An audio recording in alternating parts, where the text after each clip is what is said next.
जय हिंद दोस्तों। समय बहुत कम है तो इसलिए भाई ज़्यादा फालतू बकवास नहीं करते हुए सीधा डिस्कस करेंगे आज के उपयोगी मूक टेस्ट को। मूक टेस्ट नंबर 9 है, समय है 30 मिनट का, नंबर ऑफ क्वेश्चंस हैं 50। ठीक है, याद रखिएगा। तो 9वां नंबर टेस्ट है। इससे पहले यदि आपने 8 टेस्ट नहीं दिए हैं तो दे दीजिएगा, और इस वीडियो के आई बटन में लगभग आपको 4 से 5 पिछले टेस्ट मिल जाएंगे, तो आप लोग उन टेस्टों को भी ज़रूर दीजिएगा। इसके साथ दोस्तों आप सभी को सूचित करना चाहता हूं कि कल आप सभी को, ठीक है, कल आप सभी को चैप्टर वाइज हिंदी का मूक टेस्ट दिया जाएगा, और कल ही नहीं, रोज़ाना दिया जाएगा। अब तब तक आप सभी के चैप्टर वाइज मूक टेस्ट चलेंगे जब तक हिंदी का एक एक चैप्टर आपका कंप्लीट नहीं हो जाता। तो चैप्टर वाइज कराएंगे कल से आप सभी को, ठीक है, याद रखिएगा। ये वीडियो यूपी पुलिस, यूपी लेखपाल, यूपी जेल वार्डन, यूपीएसआई, इन सभी के लिए काफ़ी ज़्यादा खास है। चलिए डिस्कस करते हैं। सबसे पहला क्वेश्चन है, सुगम मौन सर सीरू लोचन में अलंकार है। सुगम मौन सर सीरू लोचन में अलंकार है। दोस्तों प्रत्येक क्वेश्चन के लिए आपको 5 से 6 सेकंड का समय मैं देने वाला हूं, तो इतने ही टाइम के अंदर भाई आपको आंसर अपना हमें सेंड करना है।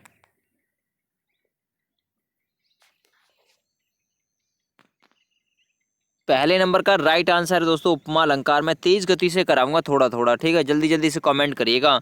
तो सुगम मौन सर, सर समान, ये कहीं भी आपको वाक्य में या फिर पंक्ति में लगे हुए मिल जाए तो वहाँ पर उपमा अलंकार ही होता है, याद रखिएगा, सर समान से, ठीक है, ऐसे। अगला क्वेश्चन है, निम्न में से कौन सा अर्था अलंकार है। देखिएगा अलंकार दो प्रकार के होते हैं, एक शब्द अलंकार, दूसरा अर्थ अलंकार। तो इनमें से कौन सा अर्था अलंकार का एक प्रकार है। बाद बाकी शब्द अलंकार के हैं, इनमें से कौन सा है जो अर्थ अलंकार का प्रकार है। दोस्तों सही आंसर है सी ऑप्शन, उपमा अलंकार अर्थालंकार है। रूपक, अनुप्रास और यमक, ये दोस्तों शब्द अलंकार हैं, ठीक है, याद रखिएगा। अगला क्वेश्चन हम डिस्कस करेंगे, जलमग्न शब्द में कौन सा समास होगा। ठीक है, जलमग्न शब्द में कौन सा समास होगा।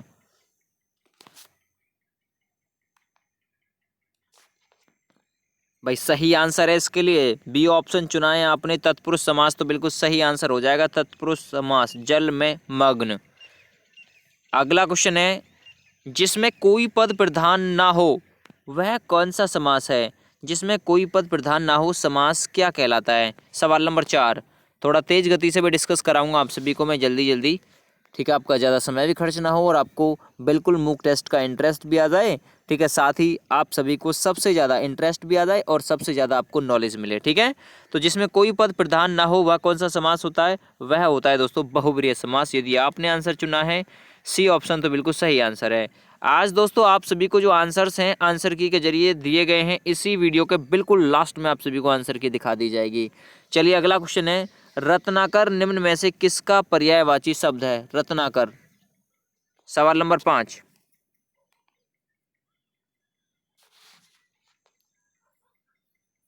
सही आंसर हो जाएगा इसके लिए रत्नाकर है दोस्तों समुद्र का पर्यायवाची है, डी ऑप्शन सही है भाई। अगला क्वेश्चन हम कवर करेंगे, वक्र निम्न में से किसका विलोम शब्द है। ठीक है, वक्र निम्न में से किसका विलोम शब्द है। सवाल नंबर 6, सही आंसर है इसके लिए ऋजु। यदि आपने सी ऑप्शन दिया है जवाब में तो बिल्कुल सही आंसर है आपका।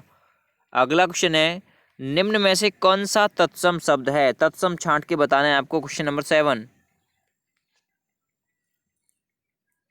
3 तद्भव है इसमें, ठीक है, एक तत्सम है। तत्सम वो शब्द हैं जो प्राचीन काल में बोले जाते थे और हिंदी भाषा में एज इट इज़ ऐसे के ऐसे हमने प्रयोग कर लिए हैं। और तद्भव जो प्राचीन काल में बोले जाते थे वो शब्द, लेकिन उनका हमने रूपांतरण कर लिया, चेंज कर लिए हैं, ठीक है। तो कौन सा शब्द है इनमें से तत्सम दोस्तों, मार्ग है। बी ऑप्शन में जवाब दिया तो बिल्कुल सही आंसर इसका हो जाएगा।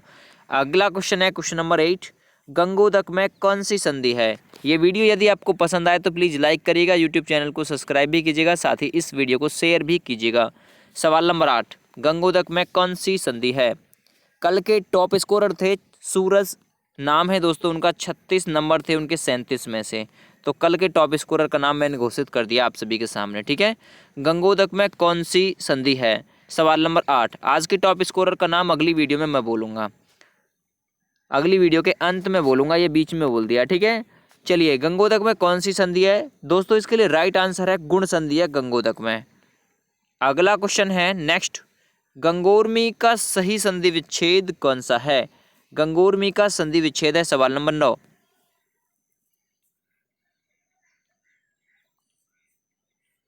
सही आंसर इसके लिए हो जाएगा Ganga plus Urmi. B option में जवाब दिया है तो सही आंसर इसका है। अगला क्वेश्चन है क्वेश्चन नंबर 10, गुरु के समीप या साथ रहने वाला छात्र क्या कहलाता है?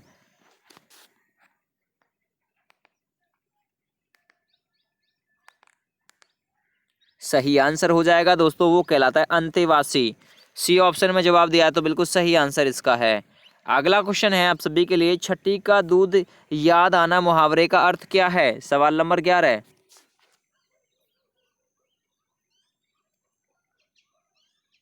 सही आंसर है इसके लिए बहुत कष्ट होना। डी ऑप्शन में जवाब दिया तो सही आंसर है।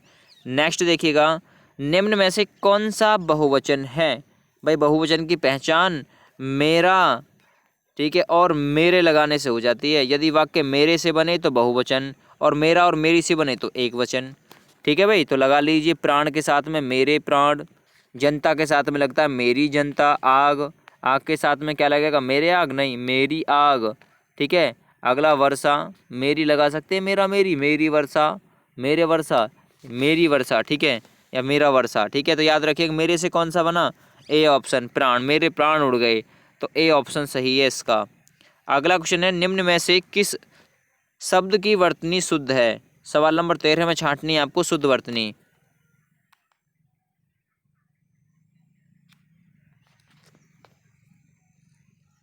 दोस्तों इसके लिए सही आंसर है पूजनीय, बिल्कुल सही लिखा हुआ है इसमें, बाद बाकी सभी गलत हैं। अगला क्वेश्चन है, निम्न में से किस वर्ण का उच्चारण तालव्य से होता है? सवाल नंबर 14।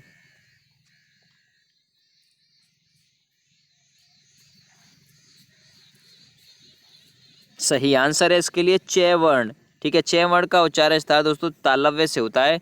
अब च जो वर्ण है इसके साथ में कौन कौन से आते हैं आप लोग मुझे कमेंट करके बताएंगे। अगला क्वेश्चन है, स्वर कितने प्रकार के होते हैं? ठीक है, सवाल नंबर 15, और कितने सही हो गए कमेंट करके बता दीजिए।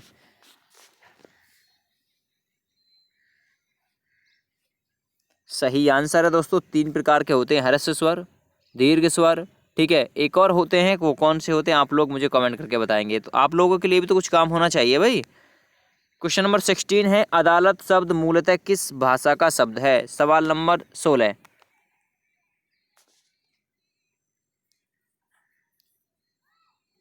सही आंसर दोस्तों अरबी भाषा का है। यदि आपने चुना है सी ऑप्शन तो सही जवाब हो जाएगा।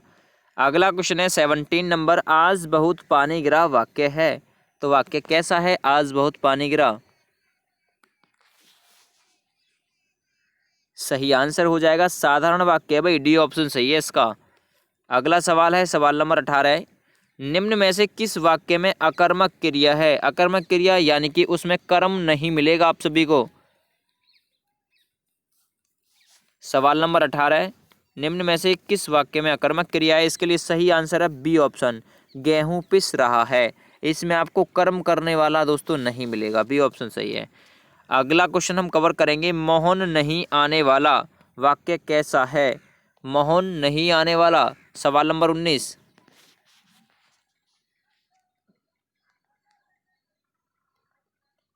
सही आंसर हो जाएगा दोस्तों नकारात्मक वाक्य है, निषेधात्मक, मतलब निषेधात्मक वाक्य है। सवाल नंबर 20 देखिएगा, जयशंकर प्रसाद की रचना चंद्रगुप्त निम्न में से क्या है? पूछा गया है जयशंकर प्रसाद की रचनाएं हैं आंधी, इंद्रजाल, ठीक है, ये सभी उनकी रचनाएं हैं। कामायनी, झरना, लहर। तो चंद्रगुप्त दोस्तों क्या है? वो एक नाटक है। यदि आपने आंसर दिया है बी ऑप्शन में तो बिल्कुल सही आंसर आपका हो जाएगा। अगला क्वेश्चन, डायरी निम्न में से किसकी आत्मकथा है? डायरी, सवाल नंबर 21।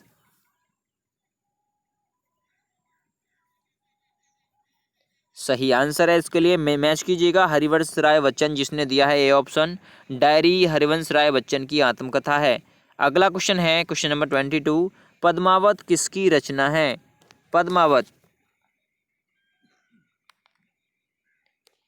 सही आंसर इसके लिए हो जाएगा मलिक मोहम्मद जायसी की। सी ऑप्शन में जवाब दिया है तो बिल्कुल सही आंसर है। ठीक है, नेक्स्ट, सामंजस्य का विलोम क्या होगा? ठीक है, सामंजस्य का विलोम क्या होगा? सवाल नंबर 23। भाई सामंजस्य का मतलब होगा सूझबूझ और इसका उल्टा हो जाएगा विवाद। तो ए ऑप्शन में जवाब दिया तो बिल्कुल सही आंसर भाई आपका। नेक्स्ट देखिएगा क्वेश्चन नंबर 24। अधिकतर भारतीय भाषाओं का विकास किस लिपि से हुआ है?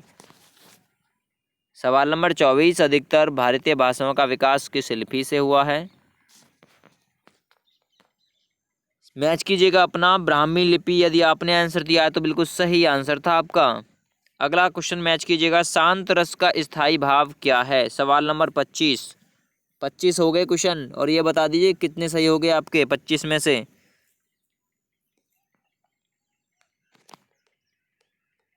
सही आंसर दोस्तों, शांत रस का स्थायी भाव होता है निर्वेद।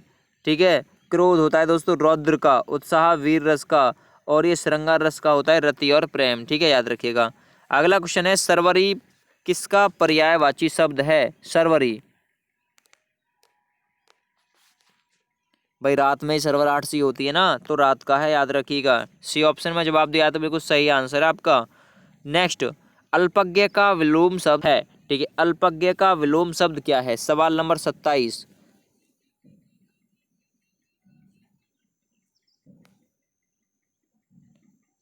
सही आंसर हो जाएगा, अल्पज्ञ का विलोम होता है बहुअज्ञ, यानी कि डी ऑप्शन में जवाब दिया तो बिल्कुल सही आंसर है।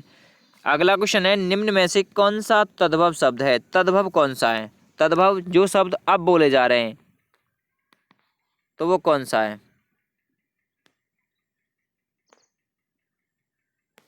चलिए, राइट आंसर है इसके लिए सी ऑप्शन, ससुर। अगला क्वेश्चन, ग्रीस का संधि विच्छेद है, तो ग्रीस का संधि विच्छेद आपको बताना है। सवाल नंबर 29।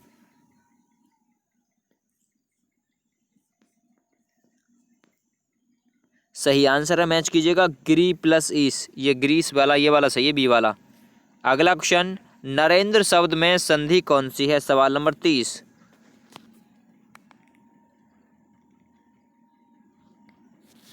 चलिए, सही आंसर हो जाएगा गुण संधि है, ए ऑप्शन सही है। अगला क्वेश्चन है, पति के द्वारा छोड़ी गई स्त्री को क्या कहते हैं, और फिर उसके लिए एक शब्द क्या कहेंगे जिस स्त्री को उसके पति ने छोड़ दिया हो?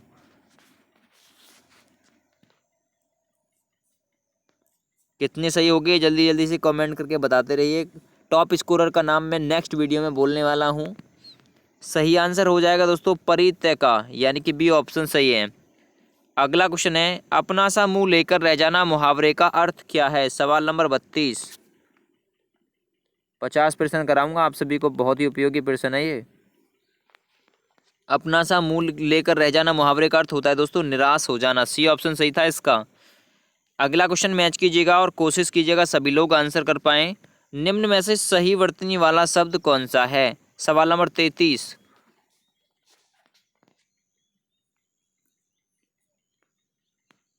सही आंसर हो जाएगा दोस्तों, सही लिखा हुआ है इसमें द्वारका। ठीक है, द्वारका ऐसे लिखा जाता है, मैं लिख के बता रहा हूँ, द्वारिका। ठीक है भाई, याद रखिएगा।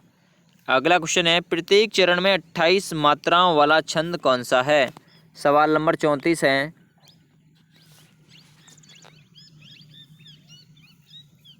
तो सही आंसर है इसके लिए वो है हरिगीतिका। ए ऑप्शन में जवाब दिया जिसने सही है। अगला क्वेश्चन, निम्न में से एक वचन को दर्शाने वाला शब्द है। जब वाक्य मेरा और मेरी से बने तो एक वचन होगा, मेरे से बन जाएगा तो बहुवचन।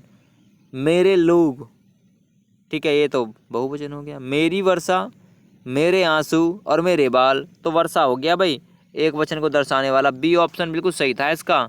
ठीक है, 35 नंबर का, याद रखिएगा, कंफ्यूज नहीं होने का।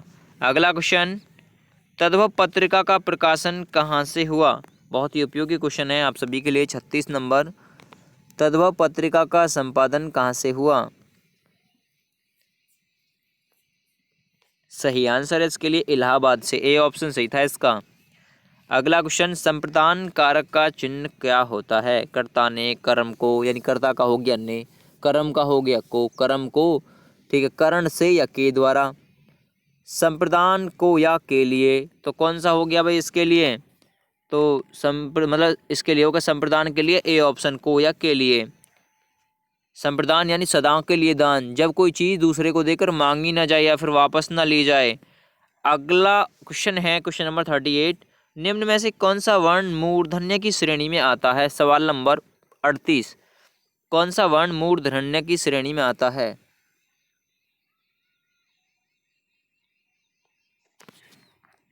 ये वीडियो पसंद आए तो लाइक कर दीजिएगा।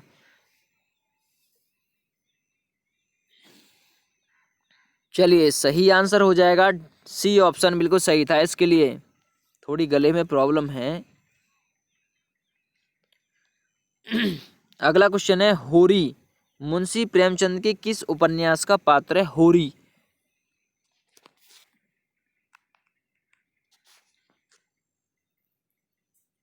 सही आंसर है इसके लिए दोस्तों, होरी मुंशी प्रेमचंद के गोदान उपन्यास का पात्र है। अगला क्वेश्चन है क्वेश्चन नंबर 40। गीदड़ का स्त्रीलिंग क्या होगा? सवाल नंबर 40।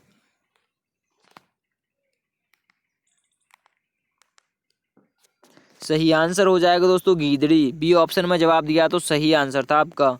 अगला क्वेश्चन है व्याकरण की दृष्टि से प्रेम शब्द क्या है? प्रेम का भाव आता है तो वो क्या है? भाववाचक संज्ञा है प्रेम। अगला क्वेश्चन क्वेश्चन नंबर 42।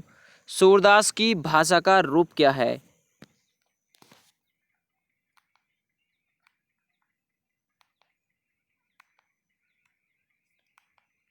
सूरदास की भाषा का रूप दोस्तों वो है ब्रज भाषा, यानी कि बी ऑप्शन सही आंसर इसका हो जाएगा। अगला क्वेश्चन पढ़ने वाला में प्रत्यय का प्रयोग हुआ है तो किस प्रत्यय का? ठीक है, पढ़ने वाला में किस प्रत्यय का प्रयोग हुआ है? सवाल नंबर 43। सही आंसर है इसके लिए कृदंत प्रत्यय। ए ऑप्शन में जवाब दिया तो सही आंसर है इसका। अगला कमल किस प्रकार का शब्द है? कमल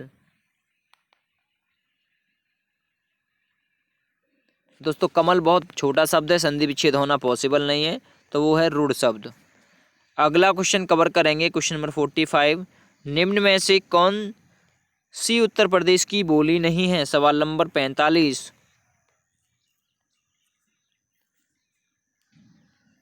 सही आंसर हो जाएगा दोस्तों मैथिली उत्तर प्रदेश की बोली नहीं है। नेक्स्ट है 46 नंबर। उत्तर प्रदेश का अवधी भाषी जिला नहीं है। सवाल नंबर 46। अवधी, जहाँ पर अवधी भाषा नहीं बोली जाती यानी अवधी भाषी जिला इनमें से कौन सा नहीं है? सवाल नंबर 46। सही आंसर हो जाएगा वाराणसी। डी ऑप्शन में जवाब दिया तो बिल्कुल सही था। अगला क्वेश्चन भोजपुरी बोली किस जिले में नहीं बोली जाती? सवाल नंबर 47। दोस्तों भोजपुरी बोली प्रतापगढ़ में नहीं बोली जाती, इसलिए ए ऑप्शन सही है इसका। अगला क्वेश्चन है उत्तर प्रदेश की वह कौन सी भाषा है जो विदेशों में भी बोली जाती है? सवाल नंबर 48। सभी लोग आंसर करेंगे इसका। उत्तर प्रदेश की वह भाषा जो विदेशों में भी बोली जाती है। सही आंसर इसके लिए दोस्तों भोजपुरी। बी ऑप्शन सही है बिल्कुल। अगला क्वेश्चन उत्तर प्रदेश में सबसे कम बोले जाने वाली बोली कौन सी है? सवाल नंबर 49। सबसे कम बोले जाने वाली बोली, सही आंसर है वो है बुंदेली। और लास्ट प्रश्न आज की वीडियो का, उसके बाद में आप सभी को आंसर की मैं शो करूंगा। पीडीएफ डाउनलोड कर लीजिएगा, पीडीएफ में आंसर की भी दी हुई है। सवाल नंबर 50। उत्तर प्रदेश की बोलियों में किस बोली का विकास अर्धमागधी अपभ्रंश से नहीं हुआ? ठीक है, इनमें से कौन सी बोली है जिसका विकास अर्धमागधी अपभ्रंश से नहीं हुआ? चलिए इसके लिए राइट आंसर है वो है बुंदेली। तो 50% कवर कर चुके हैं। ये रही दोस्तों आपकी आंसर की, टेस्ट की आंसर की आप सभी को इस प्रकार दी हुई है। 50 के 50% आप सभी को यहाँ पर शो करके आंसर के रूप में दे रखे। ठीक है, पहले का ए है, दूसरे का सी, तीसरे का बी, चौथे का सी, 5 का डी, 6 का सी, 7 का बी, 8 का ए, 9 का बी, 10 का सी, 11 का डी, 12 का ए, 13 बी, 14 डी, 15 ए, 16 सी, 17 डी, 18 बी, 19 सी, 20 बी, 21 ए, 22 सी, 23 ए, 24 सी, 25 बी, 26 सी, 27 डी, 28 सी, 29 बी, 30 ए, 31 बी, 32 सी, 33D, 34A, 35B, 36D, 37A, 38C, 39D, 40B, 41C, 42B, 43A, 44B, 45C, 46D, 47A, 48B, 49D और 50A। तो ये आपकी आंसर की थी, आप मैच कर लीजिएगा। आज का टेस्ट आपको सभी को कैसा लगा मुझे ज़रूर बताएं। फिलहाल थैंक यू एंड बाय।